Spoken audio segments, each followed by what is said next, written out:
ইসরায়েলের রাজধানী তেল আবিবের রাতের আকাশে ছুটছে ১০০ আগুনের ফুলকি, যা ছুটে শত শত মাইল দূর থেকে শব্দের চেয়ে বেশি গতিবেগে ছুটে এসেছে সুদূর ইরান থেকে। আর তার ভয়ে কম্পমান ইসরায়েল। যা কেউ কল্পনা করেনি তাই ঘটল। মহাপরাক্রমশালী যারা কথায় কথায় হাজার মানুষ মারছে, যারা স্বাধীন সার্বভৌম দেশের সীমান্ত লঙ্ঘন করে, তাদের পাশে আছে পৃথিবীর সব শক্তিশালী দেশ।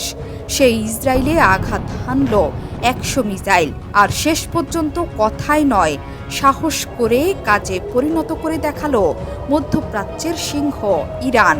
ইরান আবারও প্রমাণ করল অন্যায়ের বিরুদ্ধে তারা যে অবস্থানের কথা জানিয়ে আসছিল তাতে এখনও অটল আছে।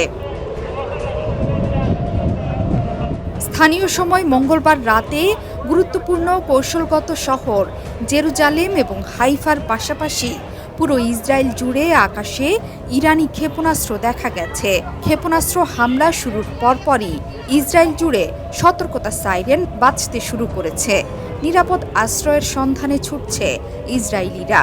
ইসরায়েলের রাষ্ট্রীয় টেলিভিশনে সরাসরি সম্প্রচার চলাকালে রিপোর্টারদের মাটিতে শুয়ে পড়তে দেখা গেছে এবং ক্ষেপণাস্ত্রের আওয়াজও শোনা গেছে। দখলদার সামরিক বাহিনী দাবি করেছে তারা এরই মধ্যে বেশ কয়েকটি ক্ষেপণাস্ত্র ভূপাতিত করেছে। তবে এই বিষয়ে বিস্তারিত কিছুই জানায়নি দখলদার বাহিনী। দেশের জনগণকে পরবর্তী নির্দেশ না দেয়া পর্যন্ত নিরাপদ এলাকায় অবস্থানের আহ্বান জানিয়েছে ইসরায়েলি সেনাবাহিনী। জর্ডানের রাষ্ট্রীয় বার্তা সংস্থা জানিয়েছে সাময়িকভাবে বিমান চলাচল স্থগিত করা হয়েছে। ইসরায়েলি আর্মি রেডিও জানিয়েছে বেন গুরিয়ন বিমানবন্দরে টেক অফ ও অবতরণ বন্ধ করা হয়েছে।